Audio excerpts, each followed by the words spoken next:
This morning, following our Torah study, lovely kid having a bat mitzvah. Like, you're off this morning because she's like doing the whole damn thing, right? Is Hirsch on? Yeah. But Aliyah Stern, who's this wonderful little girl with a wonderful voice, you'll hear her from here because she just booms out the prayer service. She's leading the service this morning, having her bat mitzvah. Lovely kid. Ed and Frank Greenberg's granddaughter. Yes, so you can come over next door and enjoy. And then there's Kiddush after that. What is it this morning? Do you know? Yeah, I didn't eat it yesterday. Lasagna. Chili rellenos. We're the only shul in America that serves chili relleno. Right? And Pepto-Bismol after that. It's good. It's good. All right. This week we is the second in our series of political forums to get us ready for the election. Last week we had Congressman Sherman, and next week we have Congressman Schiff. But this Wednesday night is the program about homelessness in Los Angeles. LA, turns out, has the largest homeless population of any city in America. We have now, they say, 50,000 people living on the street.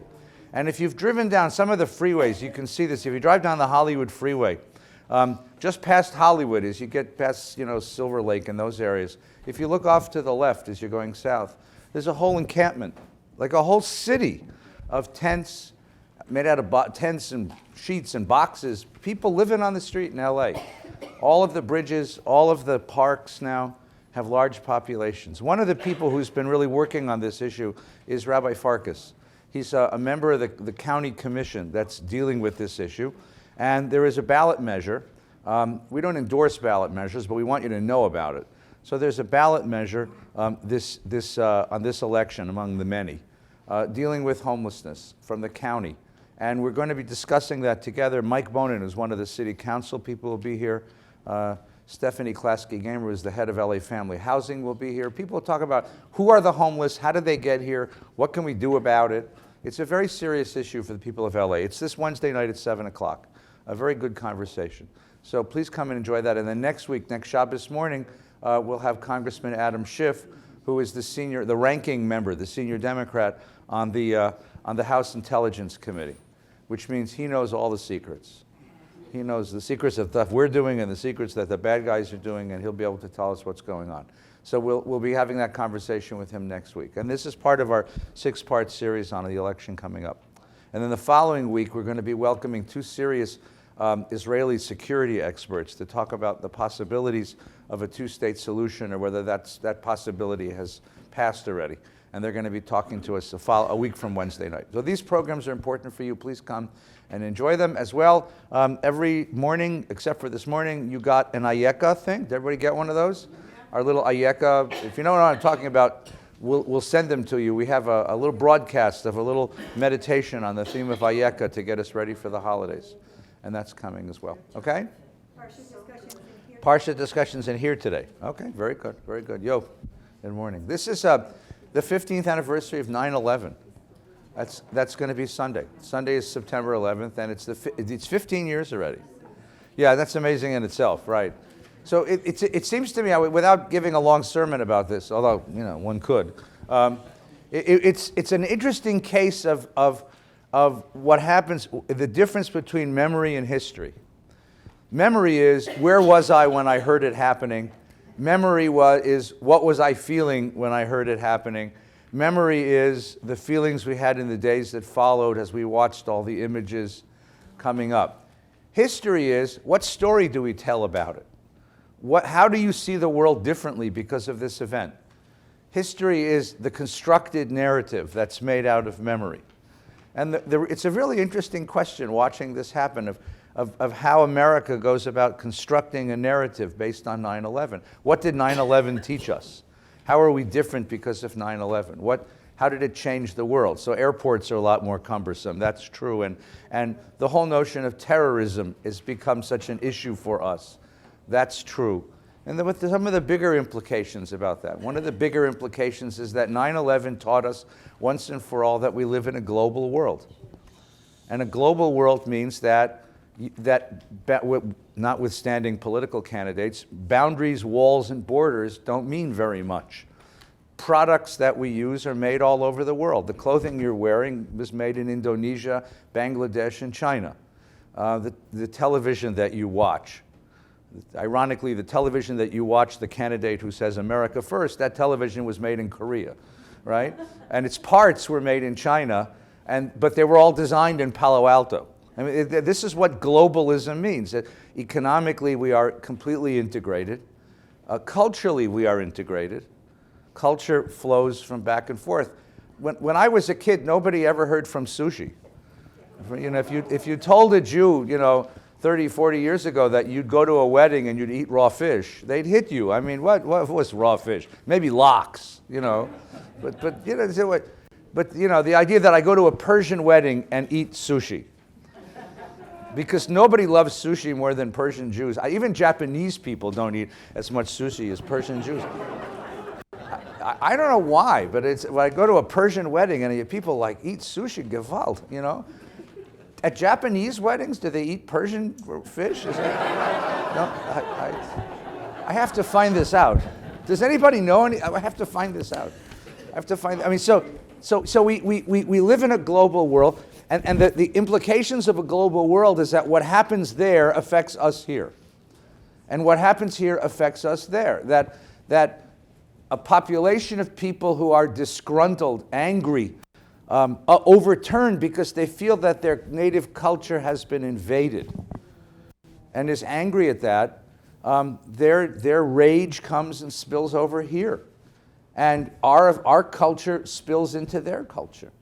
What do you do if you're a traditional Muslim father and your kid starts dressing like Britney Spears? I mean, the frustration of trying to preserve a tribal culture in a global world is enormous. You could get a sense of this. It's one of the ironies about why they hit the World Trade Center.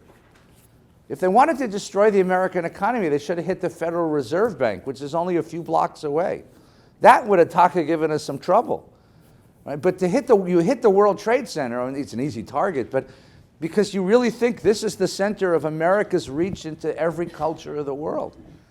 So you can't, with apologies, you can't build walls and keep them out. Because part of it is you can't build walls and keep us out of their lives. And the globalism of the culture. Rabbi Schulweis spoke about this frequently in his last years, this notion of Judaism as a global culture. To understand that our convictions our vision is of a world, not just a tribe. That to be concerned only for the Jewish tribe and not to see yourself as part of a larger world is to constrict the Jewish vision. The bracha says, Baruch atah Adonai Eloheinu melech ha'olam. Melech ha'olam means king of the world. You're talking about a God of the world. What does it mean to feel kinship with people across the globe? I mean, the first time I ever experienced this, just in a very silly way, we were on a trip once and I turned on the TV, I went to Europe someplace, and turned on the TV and CNN has global weather. I mean, I'm used to weather saying, it's this, what temperature is it in Northridge and Reseda, And I'm sitting in a hotel room in London, and they're telling me what the weather is in Rio de Janeiro, and in Cape Town, and in Bangkok, and in San Francisco, and in Montreal. And you realize this sense of the globe. We live on and the planet's small. It's not that big a planet. Now that there's 6 billion of us sharing it. And the question is, how do you create a society among 6 billion very diverse people sharing one very small planet with limited resources? I think that's the interesting conversation of 9/11. I think that's the interesting conversation, to think of the world globally. Think of ourselves as citizens of a global world. It's a very interesting set of, that to me is the issue. This morning we're going to look at politics. Not that we're ever political here at VBS. If you found a chumash, that's political in itself. It's on page 1088. If you didn't get one, don't worry. We're gonna do this together. The question has to do. You're entering the land. And the question is, how will you govern yourself in that land? Shoftim v'shotrim titen lacha bechol sharecha asher Adonai noten lach. Shoftim, judges, shotrim, officers, police officers. Titen lacha, you will set up for yourself. B'chol sharecha, in every gate, which means in every town, in every gathering, you will set this up. Asher Adonai noten lach, that God is giving you. L'shiftecha v'shaftu et ha'am mishpat tzedek, and they will judge the people mishpat tzedek. Two beautiful words. Mishpat means legal, law, rules, according to the, and tzedek means justice or righteousness, according to the right way, with some fairness. Now, the presumption already is interesting, right? You've gone through the desert 40 years now. You're still not saints. You're going to need judges and magistrates and officers and a system of adjudication because you're not saintly. If you were all saintly, we wouldn't need this. You would all do what was right. By nature, your virtue would spill from you automatically. You wouldn't need any of this. If you were saintly people, we wouldn't need, if you had saintly people, you wouldn't need a police department, right? Pleasantville, right? You wouldn't need a police department. Everybody would do what was right, right? You would never take what wasn't yours. You would never attack somebody without cause. You would never hurt anyone. You would walk the world gently, and we would never need police officers. Police officers would be there to rescue cats out of trees. Remember Pleasantville? Right? Nothing ever burned. The cop's job, the fire department's job was just to rescue cats out of trees. You are people who are still flawed. And because you're flawed, you hurt each other. Living together in a social community, there's friction. And friction causes conflict. And conflict hurts people. And therefore, you need to have a system of adjudication of conflicts and a system of criminal justice, because this is how people this is how people behave. You're not finished. But on the other hand, here's the interesting part. Because you have a certain degree of tzedek in you, a certain degree of righteousness in you, you have the capacity to establish such a system and to live according to it, to create such a system.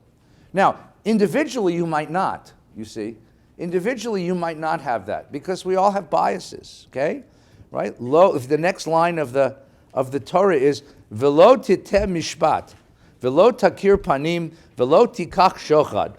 Don't titeh mishpat. Don't lean justice. Right? Don't shave points. Right? Lo takir panim. Don't recognize each other. Don't make it personal. Don't. What's the translation? No partiality. Right? Velo tikach shochad. Don't take bribery. Now, it's such an interesting idea. Why not? Why is that the second line? Because this is not an individual thing. Individually, you can't do this. Because nobody is immune from the temptations of the world. So what you do is you create a system. And whereas the individual is not capable, the system is. Or at least the system is capable of approaching justice. And the system has to be constantly revised and reformed and managed so that it achieves justice and doesn't achieve injustice. For bribes blind the eyes of the discerning and upset the pleas of the just. And then the Torah's tagline is tzedek, tzedek, tirdof. Justice, justice, you will pursue. Now, two things about the line. Number one, why is the word justice repeated twice? Remember, the Bible is terribly economical. It's frugal when it comes to words. Why not just say tzedek, tirdof? Tzedek, tzedek, tirdof emphasizes it, obviously. The rabbis go to town trying to figure out why. So one idea is that you've got to pursue justice with justice. You can't pursue justice with unjust means, which means you can't go out and shoot the murderer yourself, as much as you'd like to, right? As much as you'd like to. Remember, there was once a political, I think it was Dukakis was asked in a debate, if your wife, God forbid, were raped, wouldn't you want to go kill the rapist? Right? And he didn't answer properly, but of course you would want to. Tzedek, tzedek, tirdof, but a civilization doesn't allow that kind of justice. You don't have vigilante justice. The Torah is going to deal with this a little later in the Parsha. The other one is tirdof. Tirdof, it should say, right? Tzedek, tzedek, tikach, you will hold it. Or tachazov, or ta'aseh. What is tirdof? The word tirdof means you will pursue it. When you're pursuing something, what's the implication? It's beyond your reach. It's beyond your reach. You're never going to get pure justice. It's very hard to get justice, right? You're going to just you're going to try. I mean, you got to keep trying for it. You got to keep pursuing it. It's a verb, tirdof. You got to keep pursuing it. It has to be the obsession of a society to find justice, to find justice. Yes? About the bribery issue?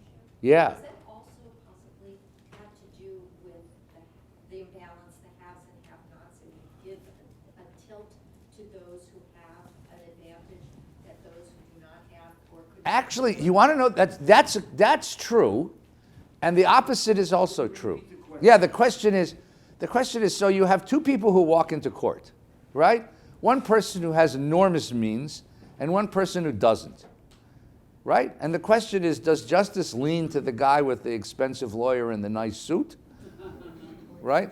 God forbid that would happen in real life, right? Right? And the answer, and you're exactly correct, that's what's meant, but the Talmud actually flips it the other way. It says, in a system of pure justice, you also can't have rachmanis on the poor guy. So the gloss on that is, you can't do that during the court, right? So the judge has to see the poor and the rich as equals and strip away those social classes from the adjudication. But that doesn't mean that 5 minutes afterwards, when the judge gavels the court closed, the community can't go and protect the poor person. But you can't favor one over the other. You're here to do equity, and equity is that. It's equal. It's blind justice. It's the scale. Right? All of the images of justice are equity images, right? Blind lady with a blindfold, the scale, these kinds of things, right? Billy. So this is the third or fourth time that judges have been appointed. The previous times it seemed that they were appointed from the tribal leaders. Yeah. And when they say that you shall appoint magistrates, maybe you're separating yourself from that tribal connection and thereby freeing yourself from the partiality. Well, because anybody who stands up as a judge in a community is not going to be invited to the bar mitzvahs anymore. Right? I mean, we appoint you judge, and the first thing you do is, dun the synagogue for its back taxes. You ain't never coming back here again. I mean, I'm telling you right now. I mean, the notion that the appointment of, exactly right. So this is not, so what came before was during the journey of the desert. Elders and judges and people appointed. Here you get a vision of the political system once we enter the land. So once we enter the land, you got to appoint these judges. But I think your observation is correct. The judge is going to be the judge in a community means you pull yourself out of the community. So rabbis played that role during the Middle Ages, and they had a sort of distant relationship with the community, right? Look, I can tell you my own experience, and Rabbi Gelman can share his as well. A couple who is getting divorced comes to see the rabbi, one at a time, and each of them lays out their issues on the table. And by the way, what you end up with is two perfectly coherent narratives that are completely incongruent with each other, but both right. Right? He's a lying son of a bitch, stingy, cheating bastard. He hates my family hates him. He's never been lying. And she lays out, and he lays out, she's a nasty, horrible bitch. And you hear this, and you sit going, whichever one happens, so you got to be very careful here, because if you say, this one or this one, that's the end. They're never showing up here again. I can't be their rabbi after that. It's very difficult. Or for both of them. And very often, you know how this, you have friends, they get divorced, and you end up on one side or the other. It's very hard to be friends with both of them anymore, because, well, if you're friends with him, you're never a friend of me. To sit between a conflict like that pulls you out of the community. It makes it very hard to be in the community. Yes, Ronnie? This indicates to me that there isn't much justice around.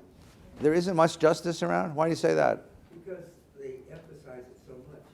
Well, it's difficult to get, I mean, it's difficult, right? Yeah. It's difficult because it's a complicated human situation. It doesn't mean there isn't justice around. It means it's something that we have to constantly pursue. Right. But it's very difficult, And you've been listening to if you listen to the cases that have been in the news, police officer shoots a kid. You know, we have a protest and there's rage and there's anger, but as you get into the details of the thing, even with cameras on the thing, which that's what's ironic, you know, even with body cameras, so we can literally see what was happening. It's still very difficult to achieve justice under those circumstances, right? A very difficult thing. And then you get to the more complicated cases. And there's so many lobbyists around. You're trying to get me sucked into a political conversation, aren't you? Make VBS great again. That's my new hat. That's my new hat. Please. I think justice is subjective. Well, is it subjective, really? Well, because look at the divorce situation. Yeah, yeah.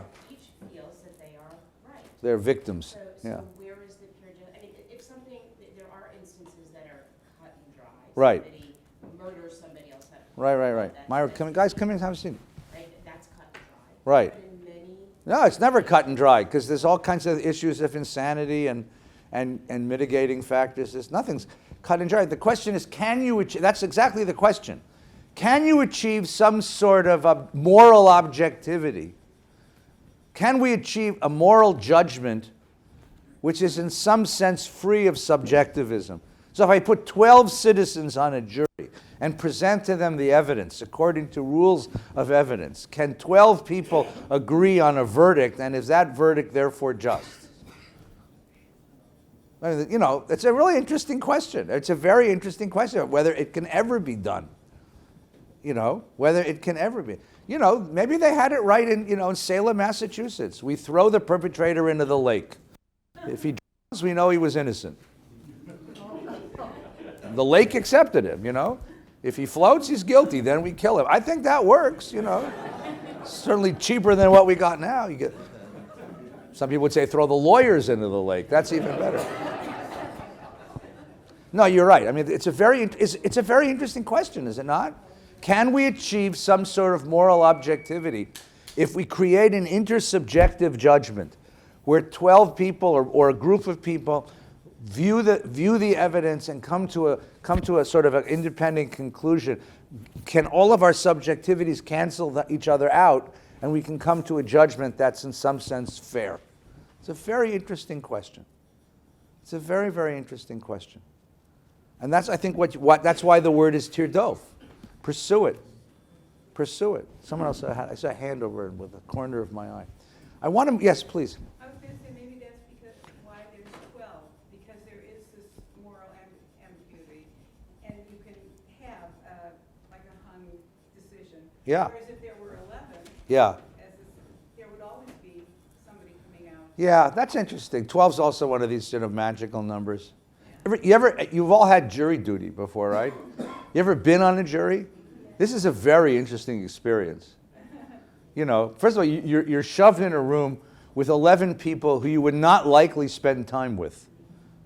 Just different people because we were gathered randomly, you know. And then to hear the way that they reason is so interesting. How different people reason, you know. First of all, they reason like, it's 4 o'clock, let's get the hell out of here, he's guilty, right? That's half the group, at least with the juries that I've been on, right? And the other half, I mean, people try to reason through this, and it's so interesting to see how they reason, and how reasoning is subjective, how it really isn't, you know. I guess because the founding fathers had this idea that we would all be, 40-year-old land-owning gentlemen, and when Anglo-Saxon, we'd all come from a similar cultural background. But when you put 12 people from the San Fernando Valley in a room, you get really interesting people from different backgrounds and different ways of reasoning. And for them, reasoning is, that's their reason. That's the way they reason, right? It's peers in a certain sense, yeah. It's a very interesting set of issues. Hi, Mark. So my job is to basically say, this is what Judaism got wrong. I spent 40 years saying this is what we got right. Yeah. Now I come to you, I get to say what we got wrong. Yeah, because now you're a layperson again, so it's great. And they can't fire me because I already retired. Oh. You bastard, you. Here's what you're doing today. I asked you to defend the possibility Yeah, that Takir Panim is wrong. yeah. Okay? Meaning what? John Rawls, in his work in philosophy, says Yeah. it is simply wrong to say we have objective standards and we basically shouldn't recognize the poor or the rich. person who crosses the finish line on a 100-yard dash is always the winner because it's objective. But what if someone was running with shackles? Right. Then it isn't the objective way. And Takir Panim would say that to us, that in fact, justice cannot be done unless we do recognize the face of the person who is appealing to us for justice. Last night at another synagogue, I sat through an appeal from a guy who, at a social justice Shabbat, at my daughter's shul, says, we want you all to support Prop 57, which is up on the election for basically mandatory parole for nonviolent criminals. Because of the idea that we're incarcerating too many people who simply were incarcerated because they came from bad circumstances and had no chance. And we can't have a society that just locks up half the population. So, and also, when we make appeals for the state of Israel's boundary, we don't simply say, and we don't only say, oh, every people deserves to have self-determination and a state if they wish it. It was, look what we just suffered. Look what the Jewish people suffered. We deserve a state, particularly because of our suffering. So the notion of Takir Panim has to be revisited. Okay. Because Judaism isn't a philosophically coherent system until it gets to Maimonides, basically it got that wrong. Okay. So Takir Panim means what? Takir Panim. We have to recognize the background of a perpetrator in adjudicating a case? Yes. Okay. A man steals a loaf of bread to feed a hungry family. Right. He's guilty. No, he's not guilty. Yeah. Well, you put him in jail and then make a Broadway show about him. That's all you do. So the day he gets out, he gets all the royalties from the show and works out fine. All right, I get it. I got you that one. Okay, you want to say something? I have a question. Yeah. What the rabbi just said there, Judaism wasn't a coherent philosophy until Maimonides. Can you unpack that? I don't know what, I never heard that. It What does was- that mean? It was an ethical system rooted in various laws and stories. But it was only Maimonides who sort of pulled it all together into a code of Jewish law. Into a Were we functioning incorrectly before? No, it's just that it even Maimonides, I mean, Maimonides published this thing and then people blow it up anyway. It's a system of overlapping principles. The principles are coherent, but the application of the principles are overlapping and sometimes end up in contradictory places. Right? And that's how any great ethical system works, because human life is complicated. Okay? So here, the question then, and this actually wasn't what I wanted to get to today, but I want to hear it. So the question is, so a perpetrator comes before us for adjudication because he or she has committed a crime. Are all the mitigating circumstances of that person's biography and background part of the conversation, or do we just look at the crime? Right? Does the person's socioeconomic background, their educational background, the psychological background matter in how we adjudicate that particular act? Or is that justice? Or is justice say, I don't care where you came from and who your parents were, right? And what background you come from. This is what you did, and this is the penalty, this is the consequence for it. And that's a very interesting, and where is justice in that conversation? And you can hear this. This is the conversation going on in the culture. This really is the conversation going on in the culture. I mean, and maybe you'd say, though, the first thing we ought to do is the two sides come in, if it's a civil litigation, or even a criminal litigation, the two sides come into court, we should force them to switch lawyers. I thought that had been great. You know, I think the judge has a right to say, okay, counsel for the defense, you're now counsel for the plaintiff, and counsel, you're counsel, now we'll have the trial. Right? That's the John Rawls theory of how to run a court. John Rawls was a philosopher at Harvard who basically said, what is fairness? Fairness is when you walk into a game, right, and you're going to play by the rules of the game, but you don't know what part you're going to play in the game. Okay? You don't know what part. So if you're willing to play that game, not knowing which part, it's basically what it is. It's when you have two kids and one cookie, and you say one cuts, one chooses. Right? That's John Rawls in one sentence. One breaks the cookie in half, the other chooses which piece he wants, right? Not knowing which part I would play, would you be willing to play by the rules of the game? Okay? This becomes the issue. This is the pursuit of justice. Jerry. I just want to observe what a weak sentence it would have been to say, you shall pursue justice. Yeah. Because that would imply there's going to be one perfect justice. Yeah. Maybe that will elude us forever, but Yeah. there's only one. Right. But I think justice means, look, there's justice and there's justice. And the discussion that we're having now is exactly grappling with what this sentence tells us. Right, and if you look at the end of the sentence, it's also significant, I think. Tzedek, tzedek, tir dof. That's where most people stop. That's what the etnachta is. Leman tichye v'yarashta et haaretz asher na'er lechem nitn lach. Leman tichye, so that you will live. From the word chai, so that you will live.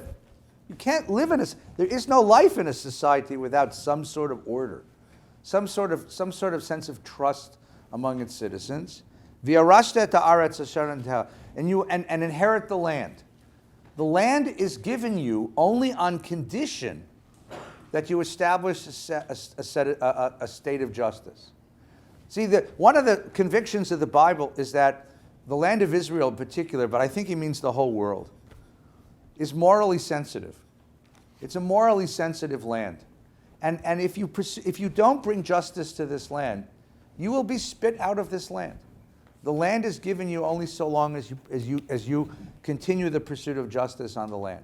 I actually want to move on to another issue, if it's okay, unless you want to stay here for a while. We can stay here. Yeah, Pop, go ahead. I just want to say something to the rabbi. Yeah. If enough people with starving families steal bread, my family would starve.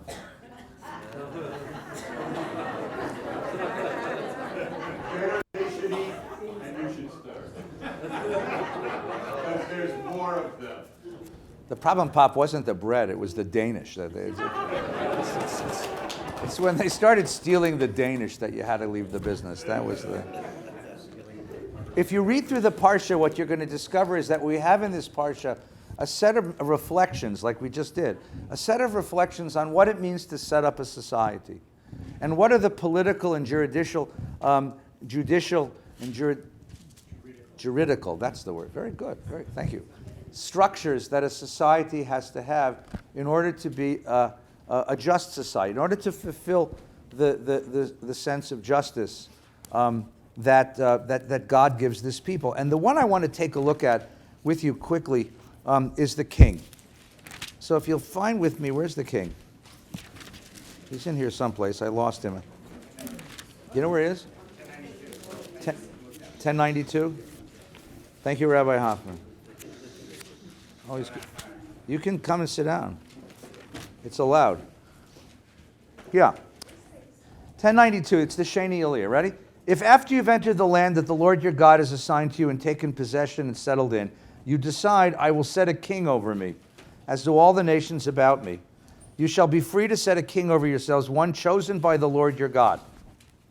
So whose decision is it to have a king? Ours. Who gets to choose the king? God. Be sure to set a king over yourself, one of your own people. Well, wait a minute. I thought you just said God was going to choose him. So why am I now being told what are the rules of choosing him? That's a little strange. He's got to be one of your own people, right? This was why Arnold Schwarzenegger never ran for president. Because you've got to be native born in order to be president of the United States, which is a strange law when you stop and think about it, right? Okay? One chosen by the, right? Be sure to set one of your own people. You must not set a foreigner over yourself, one who's not your kinsman. He shall not keep many horses. Horses. Why? What? What? It's a sign of wealth and power. I want you to think more about horses for a minute. You're right, exactly right, no question. But think for a moment about man on horse. Just consider the image, the mythical image for a moment, right? Or send people back to Egypt to add to his horses. Send people back to, why would I go to Egypt to buy horses? There's better horses in Arabia. Why would I go to Egypt? What is this sending people back to Egypt business? Since the Lord has warned you must not go back that way again, he shall not have many wives. Right? That's an interesting one. Right? Lest his heart go astray, nor shall he amass silver and gold to excess. Listen to the next one. He's seated on the royal throne. He shall have a copy of his Torah written for him on a scroll by the Levitical priest. Let it remain with him and let him read it all of his life, so he may learn to revere the Lord his God, to observe faithfully every word of his teaching, as well as these laws. You will not act haughtily toward his fellows or deviate from this Torah, this instruction to the right or left, to the end that he and his descendants may reign long in the midst of Israel. What's the rule of the king? Yeah. In the rest of the world, the rule of the king is absolute. This is trying to put a level of humility in that king, and the reference to Egypt is probably because of the absolutism of Pharaoh. Right. So let's take a quick history look. Put a finger here. Come with me back for a second. Ready? Okay, come with me. Page 318. Real quick. We're going to go quickly because we only have another 2 hours before we have to finish, right? Exodus 1:8. Vayakom melech hadash. A new king arose over Egypt who didn't know Joseph, and he said to his people, look, the Israelite people are too numerous for us. Let us deal shrewdly with them so that they may not increase. Otherwise, in the event of war, they'll join our enemies in fighting against us and rise from the ground. So they set taskmasters over them to oppress them with forced labor. They built garrison cities for Pharaoh. The more they were oppressed, the more they increased. The Egyptians were ruthless. So how did we begin as a people? We began as a people under the thumb of a Pharaoh.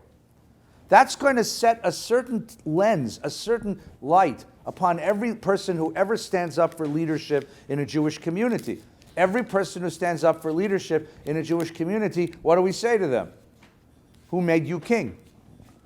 We always see them as Pharaoh. If you don't believe me, turn the page and look at the very first time this happens, page 323.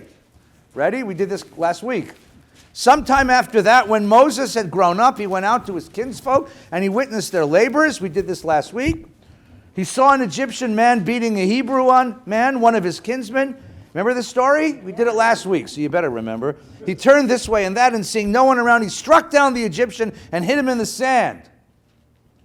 A good thing? Maybe. If you're that Hebrew, it is. This guy just saved your life. This guy just saved your life. What are you going to go and tell everybody? This Egyptian prince just went and saved my life. He's the savior. He's the rescuer. He's the redeemer. Nah, these are Jews. Jews never say that. Listen what they do say. And they've been saying this ever since. When he went out the next day, this is Moses' career day number 2. He found 2 Hebrews fighting. So the first day, it was an Egyptian beating a Hebrew. The second day, it was a Hebrew beating a Hebrew. Right? A Hebrew beating a Hebrew. And he turned to the guy and he said, why do you strike your fellow? Why are you doing to him what the Egyptians are doing to you? Yesterday, I saved a guy's life. You're doing the same thing. And the guy, the Hebrew, who he just, and by the way, he's the prince of Egypt. And this Hebrew is what? Slave. Okay, turns to him and says, as my mother used to say, mitapisk, a translation with an arrogant attitude, right? Right? Who made you chief and ruler over us? He is. I mean, he's the prince. What do you mean, who made you chief and ruler over us? Like what? Mitapisk epis, right? Like, who made you? Do you mean to kill me as you killed the Egyptian? Ooh, no, that's right. That's the answer. Ooh. Every time a leader stands up over the Jewish people, by the way, to this day, what do we say to them? Who died and made you king? You gonna whack me the way the Goyim whack us? I mean, you're gonna do this to you? And we do this to each other. When you build a political system on a story on a core narrative that begins with tyranny and redemption from tyranny, you end up with a deep inner suspicion of authority. America has this. We oft King George. We have our holy document is a declaration of independence, of revolution. We began with a revolution. And therefore, if you're going to run for president, you have to run against the government. Nobody ever runs for president saying, I love what the government does for me and I want to do more of it for you. That person will not get elected. What do? They say, I'm going to go there and clean out those scoundrels. I'm going to rid the country of waste and bribery. I'm going to and graft. I'm going to make it better because I'm an outsider. And the more outsider you are, or that you can make yourself appear, the more you have legitimacy in the eyes of the electorate. The funniest one was one Albert Gore Jr., who was the son of a senator, raised in Washington, D.C., running against George Walker Herbert W. Bush, who was the son of the former president and a grandson of a senator, running against each other as outsiders. You remember there was a Ms. Palin a Governor Palin who once, and there was an argument about who's the bigger maverick. Remember that whole shtick? Because in a culture in which you define the core narrative as running from tyranny, you have to be an outsider. You have to be an anti-authoritarian in order to gain authority.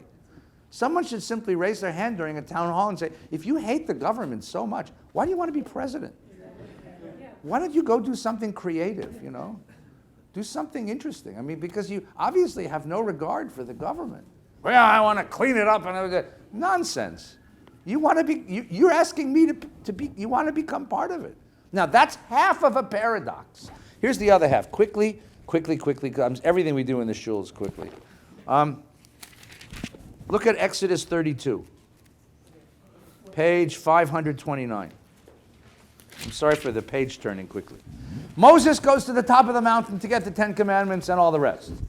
He's supposed to be up there how many days? 40 days. They miscounted the 40 days. On 40 days, they thought it was 39 plus 1. He thought it was 40 plus 1.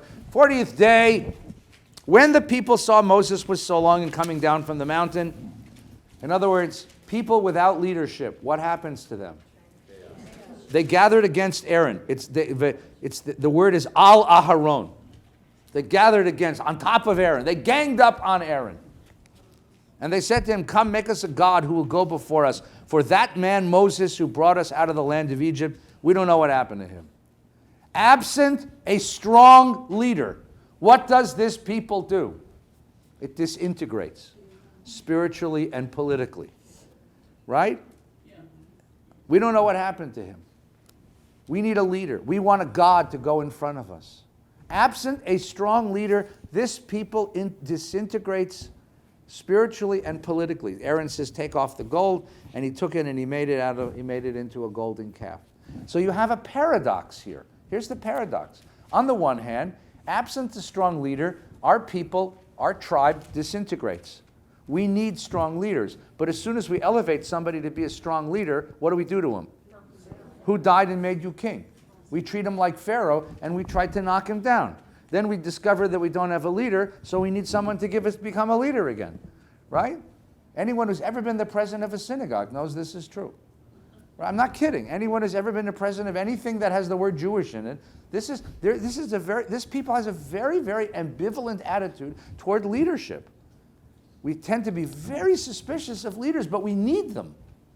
There's only one character in all of Jewish history who got it right, who understood that the mediating technique, the mediating factor in creating leadership for the Jewish people is to create a story.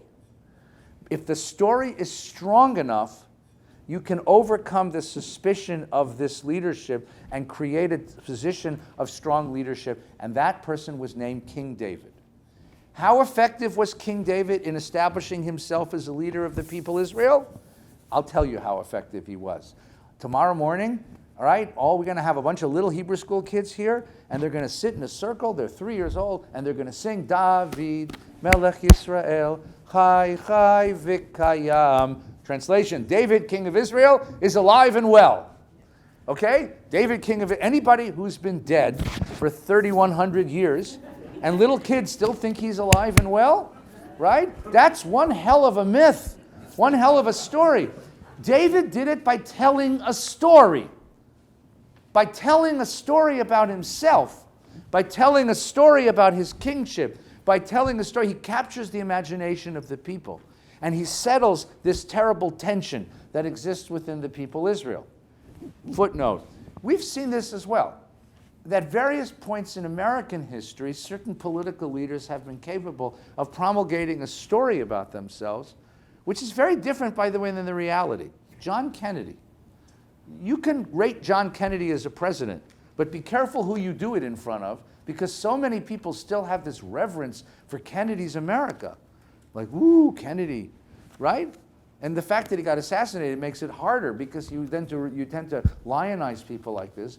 And Kennedy creates this ethos, this myth around himself, which justifies things that he does, which in a certain way, Lyndon Johnson was a much better president, but had no story to go with it, right? Right? You ever go to one of these presidential libraries? You ever gone to one of these? It's all about the storytelling. You know, how great this president was. I mean, some of them are, in fact. I mean, you know, you go to a library and you see, you know, what some great presidents have done. And then there's some, like, you know, sort of schwach, and you know, the Millard Fillmore Library. You'd say, Richard Nixon Library. I mean, you know, interesting kind of questions, right? The greatness of the man, but the myth that they create, that's what I'm trying to say. David, king of Israel, creates a myth. That myth is so powerful that he becomes the once and future king of Israel. The problem is that the Torah is still, the Bible, the tradition is still not settled on that. So let me show you two quick sources. Again, everything's got to be quick. 2 Samuel 7. So David now assumes the kingship from his predecessor Saul, vanquishes the Philistines, conquers the city of Jerusalem, moves the Ark of the Covenant from a barn where it was kept in the valley on up to the city of Jerusalem, puts it across the street from his palace, so that when you pay your sacrifices to God, you have to pay your taxes to the king. And he looks out his window one morning and he says, yo, I'm living in a nice house and God's living in a tent. I want to build God a house. This is 2 Samuel. This is the text I gave you. I'll read it out loud if you didn't get one. When the King David was settled in his palace, and the Lord had granted him safety from all of his enemies about, the king said to the prophet Nathan, I am dwelling in a house of cedar while the ark of the Lord abides in a tent. Right? It's pasnish. What's going on? Right? I have a house, God is homeless? I mean, how does this work, right? That same night the word of the Lord came to Nathan, said, go and say to my servant David, thus says the Lord, are you the one to build a house for me to dwell in? From the day that I brought the people Israel out of Egypt to this day I have not dwelled in a house, but have moved about in tent and tabernacle. I like it this way, says God. Leave me alone. I like it in a tent. Furthermore says, say to my servant David, thus says the Lord of hosts, I took you from pasture, from following the flock, to be ruler of my people Israel, and I've been with you wherever you went, and have cut down all your enemies before you. Moreover, I will give you great renown like the greatest men on earth. Listen to the next line. I will establish a home for my people. You wanted to build me a house. This is what I will do for you. I will establish a home for my people Israel, and I will plant them firm so that they dwell secure and tremble no more. Evil men will not oppress them anymore as in the past. Ever since I appointed chieftains over Israel, I will give you safety from your enemies. The Lord declares to you that he, the Lord, will establish a house for you. Now, house here, they're playing on a play on words on house. House can either mean a building, a structure. It can also mean a dynasty. A dynasty, right? Listen to the next line. When your days are done and you lie with your fathers, I will raise up your offspring after you, one of your own issue. I will establish his kingship. He will build me a house, and I will establish his royal throne. And here's the important word. Forever. Forever. I will be a father to him, and he will be a son to me. And when he does wrong, I will chastise him with the rod of men and the affliction of mortals. But I will never withdraw my favor from him as I withdrew it from Saul, whom I removed to make room for you. You and your house Your house and your kingship shall be ever secure before you. Your throne shall be established forever. Every time God makes a covenant in the Bible, that covenant is conditional. If, then, if you obey my ways, if you walk with me, if you do righteousness in the world, then you get blessings. Only one covenant in the Bible which is forever, unconditional and eternal. It's the covenant with King David. Listen to that line again. Your house and your kingship shall be secure before you. Your throne shall be established forever. That's a hell of a statement. How did that happen? How did that happen? How did he negotiate that? That's exactly the question. He created a myth of kingship so powerful that the people that here the question isn't how did he do that? The question is why did the people Israel accept it? They accepted it because he created a myth around himself so remarkable that he was able to sell to the people Israel this idea that God sanctions his kingship forever, that he is the appointed one of God over, and he and his descendants forever. Here's the bigger problem, Bobby. You ready? Doug, excuse me, just 1 second. Here's the bigger problem. What happens to a person when you say that about him? What happens to a political leader when he begins to believe his own myth? Can any human being be righteous, be just, be careful once you start saying these things about him? Well, remember we said there's this paradox between looking at the king as Pharaoh and looking at the king as necessary, right? So there's a story in the Bible where this snaps back. And that's this story. It's the next story. It's the chapter 11 in 2 Samuel. It's a very familiar story. We're going to do it really quickly. But I want you to see this as a piece of political writing. And ask yourself, who wrote this story? Okay, ready? At the turn of the year, the season when kings go off to battle, David sent Joab with his officers in Israel, and they devastated Ammon and besieged Rabbah. But he stayed home. All right, he's getting up in years, and it's summertime, and it's time to go fight battles, and it's time to go back. And he's always gone out with the guys to go and expand the kingship, but this year he decides not to go. Let the guys go, I'll stay home. So he sends the army out to Ammon, which is Jordan, to take more territory for the kingship, but he stays home. Anyone ever been in Jerusalem on a summer Shabbos afternoon? There's nothing to do. There's nothing on television. There's nobody around to talk to. It's boring. Boredom has an effect on a man. Watch. Late one afternoon, David rose from his couch and strolled onto the roof of the royal palace. And from the roof, he saw a woman bathing. Now, Jerusalem in those days, the palace was at the top of the hill, and the city was built down. It's called the town of Siloam now. The city was built down the hill, right? So if you're at the top of the hill where the king lives, you can see everybody's house, number one. Number two, Jerusalem real estate then, like now, was very dear, very expensive. So if you own a house, what you do is you have your house and you build a patio on the roof. Nobody has a yard, but you build a patio on the roof, right? And you put a little covering over it, and that's where you keep your hot tub. And by the way, when your kids get old enough and they want to move in with you, you close that in and you build another patio on the roof. You just keep building up. It's the way in Jerusalem now. So if you have a hot tub, where do you keep it? On the roof. So if you're the king and it's a boring Shabbos afternoon in Jerusalem and it's very hot, you go outside with a glass of iced tea and you look out at your kingdom down the hill, and luck would have it, there is a lady bathing on a roof just there. And you have your telescope so you can take a look because you're the king. Why wouldn't you? The woman was very beautiful. Thank the Lord. Holy Scarlett Johansson lives in my neighborhood. Who knew? Right? And the king sent someone to make inquiries about her. Find out who she is. Find out if she's busy this afternoon. He's bored. He's got no one to talk to, right? And the report came back and says she's Bathsheba, daughter of Eliam, wife of Uriah the Hittite. So her husband is not a Jew. His name is Uriah. He happens to be one of the 5 great heroes of Israel. So he's an old war buddy of David's. Who knew that Uriah had such a cute young wife? I mean, where did he get her? I have no idea. But my God, she looks very fine wearing nothing but a bathtub. Now the next line moves very quickly, so hold on. Ready? David sent messengers to fetch her. She came to him, and he lay with her. This is the Andrew Dice Clay theory of biblical exegesis. Bada bing, bada bang. I mean, do you hear the rhythm? Do you hear the rhythm of that sentence? Like, there's not a hello, have a glass of iced tea, how are you? It's nice to see you. It's like she walks in and bada bing, bada bang, right? Like, whoa, that went fast, right? Now, if you wanted to have if you really had another hour, there's so many layers to this text.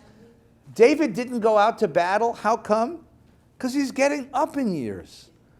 There's a little midlife crisis going on here, right?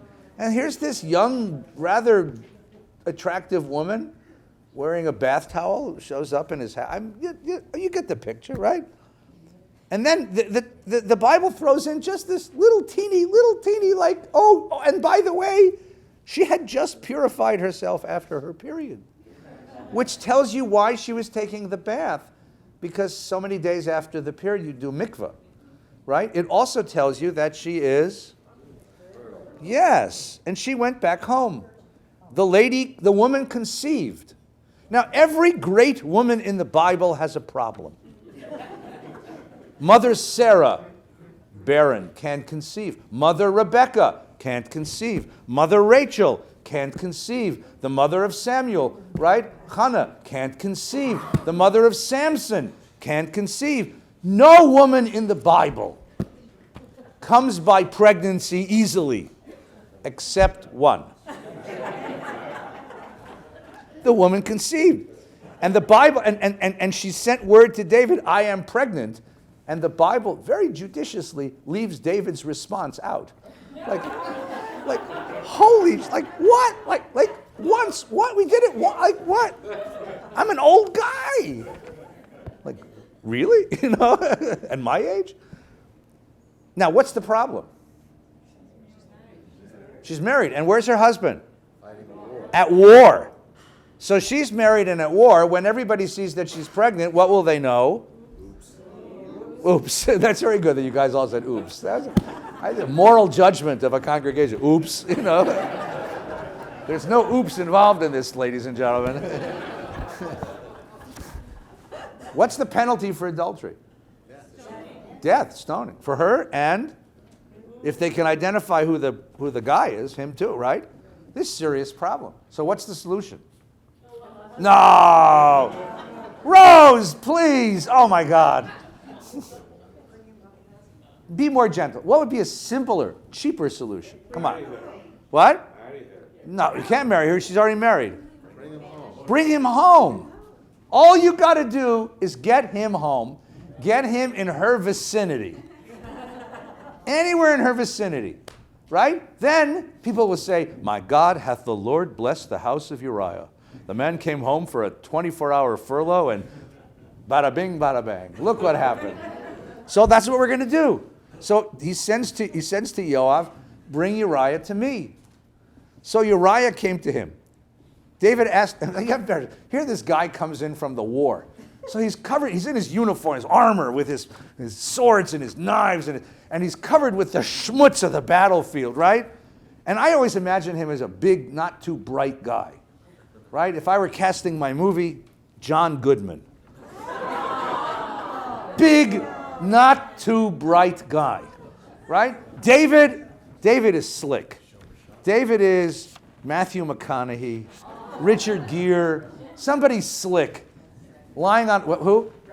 Bradley Cooper, right? Yeah, somebody a little too slick, right? Brad Pitt, somebody slick. And he's lying on a couch eating grapes, and he says to Uriah, how's the war going? And Uriah says, like, why are you asking me? Like, who am I? I'm a sergeant, you know, like, right? He says how the troops are faring, how the war was going. Then David said to Uriah, go down to your house, bathe your feet, means take a shower. When Uriah, and here's the best little, this is the Bible, this is good at storytelling. When Uriah left the royal palace, a present from the king followed him. Oh, come on, have some fun with this. You want a guy to go home and romance his wife, what do you send home in the basket? Champagne, chocolates, flowers, candles, something from Victoria's Secrets, right? A CD of Barry White music, you know. All right, it's the time for romance, right? But watch what happens. I think it's just a beautiful thing, right?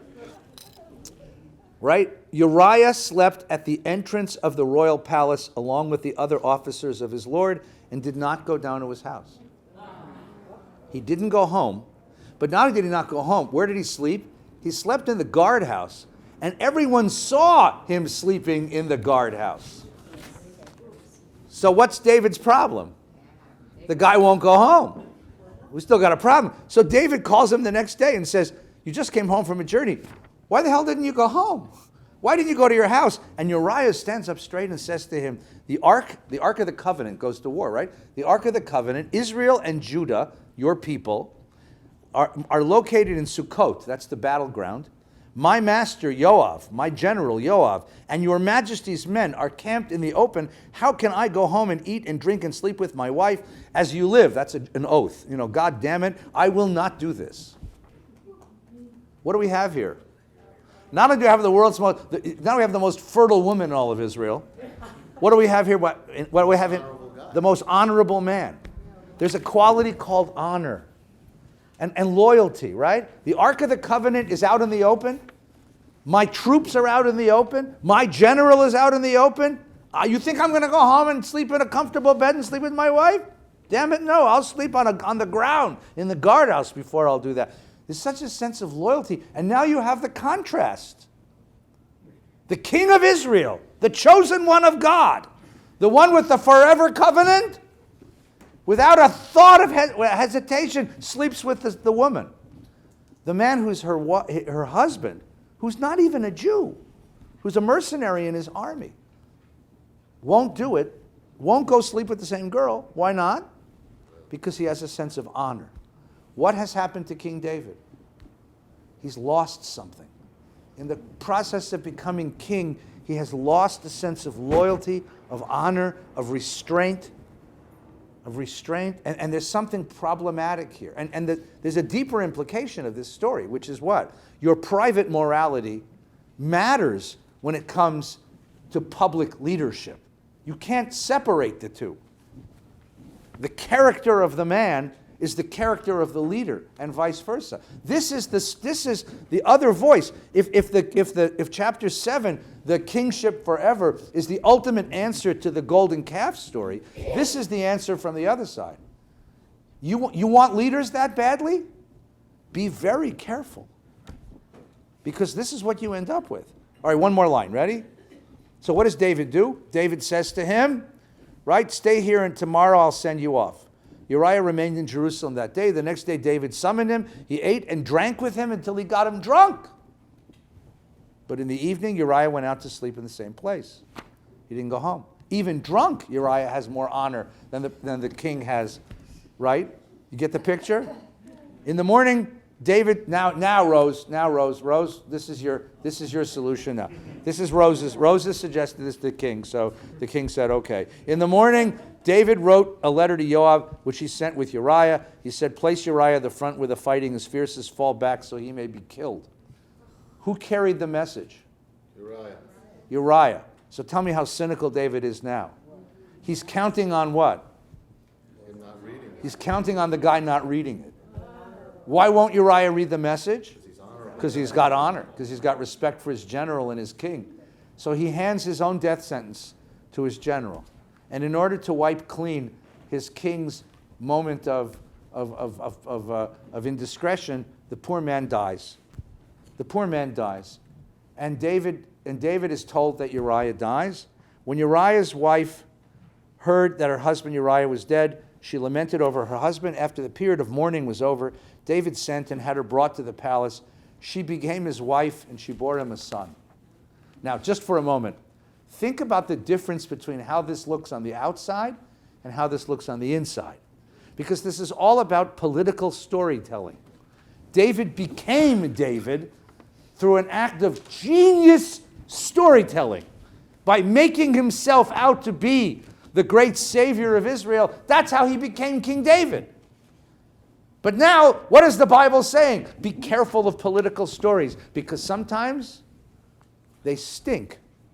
What does the outward story look like? Ladies and gentlemen, what a man is our King David.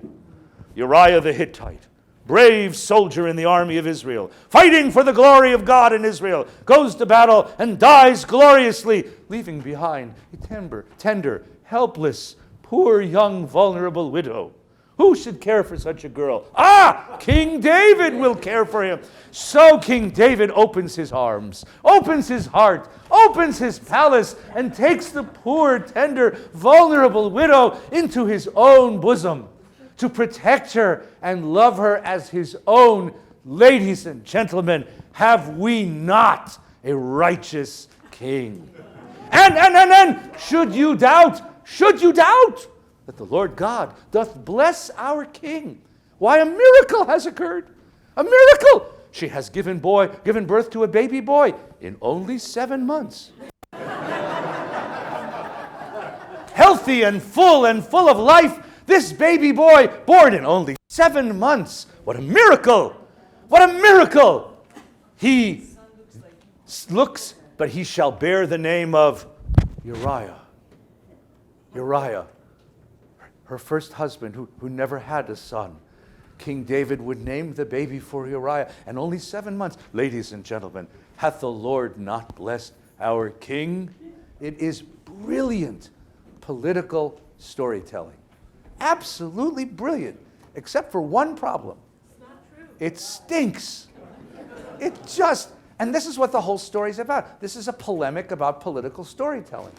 So now, how are you going to expose it? If you're Nathan, and either you get word from the Lord God, or better yet, you can count 1 to 9, and you know that no 7-month baby looks like that, and you can easily figure out what happened.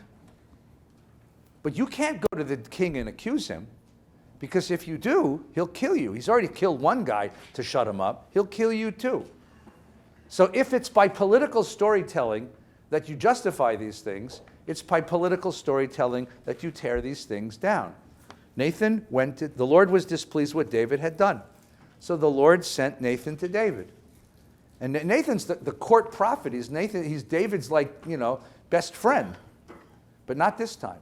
Now he becomes something very different.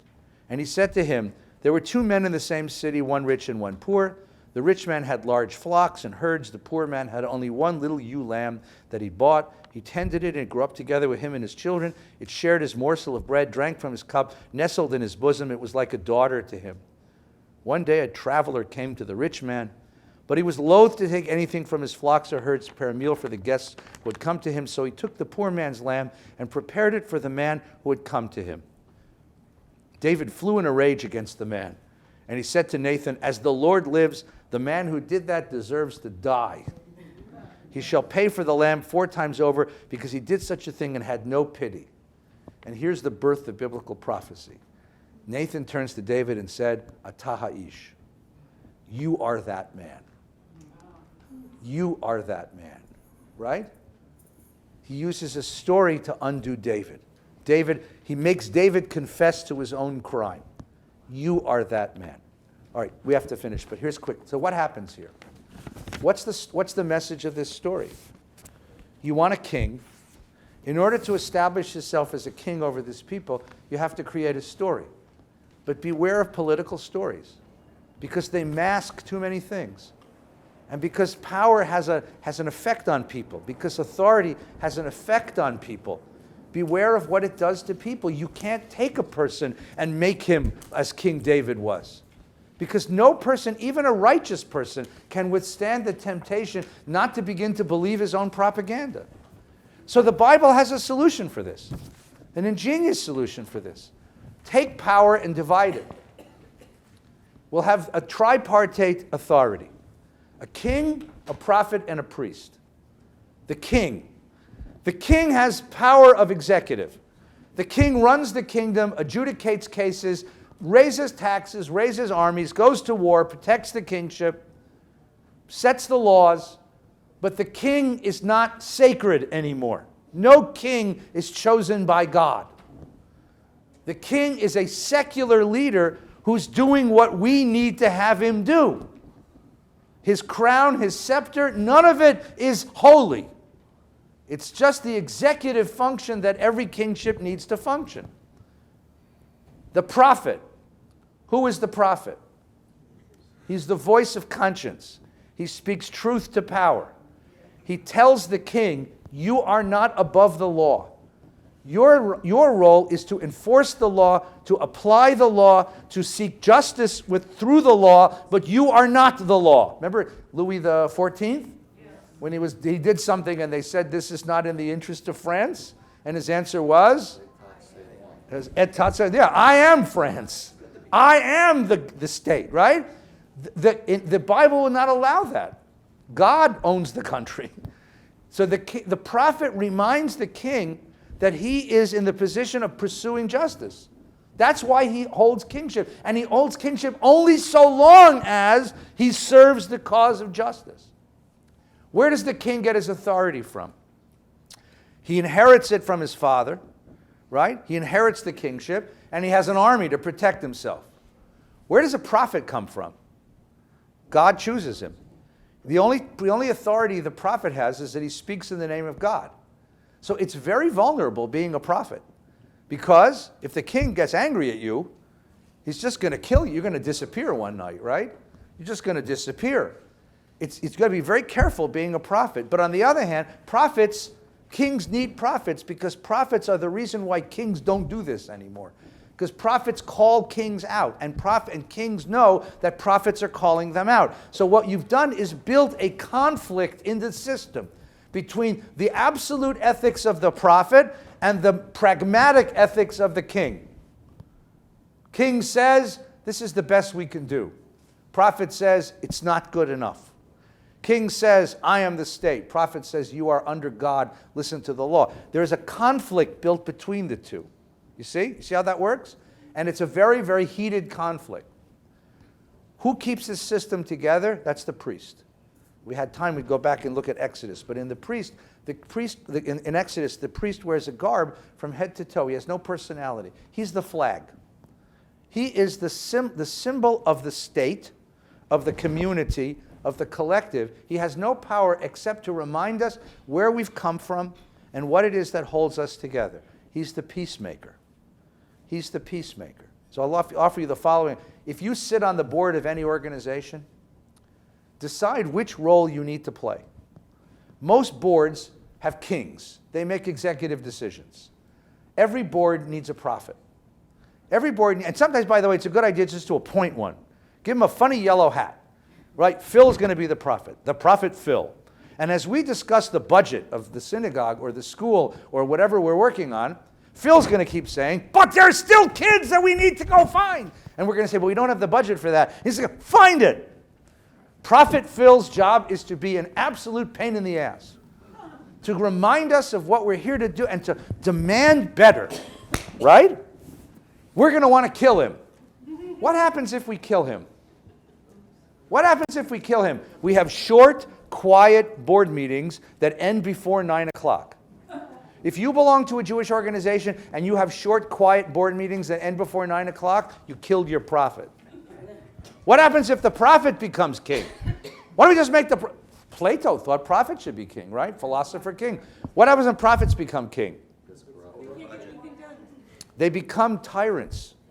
They have a vision of what should be, and they have no room for compromise. And if anybody tells them he can't do it, what does he tend to do? You end up with Mao and Lenin, right? These are ideological tyrants who tend to kill you in the name of the ideal that they're seeking. Prophets should not be kings, and kings can't be prophets. But what happens is we have a long, drawn-out, argumentative board meeting where everyone hates each other at the end. And what always happens? We finish, we go outside, and it never ends. It's in the parking lot.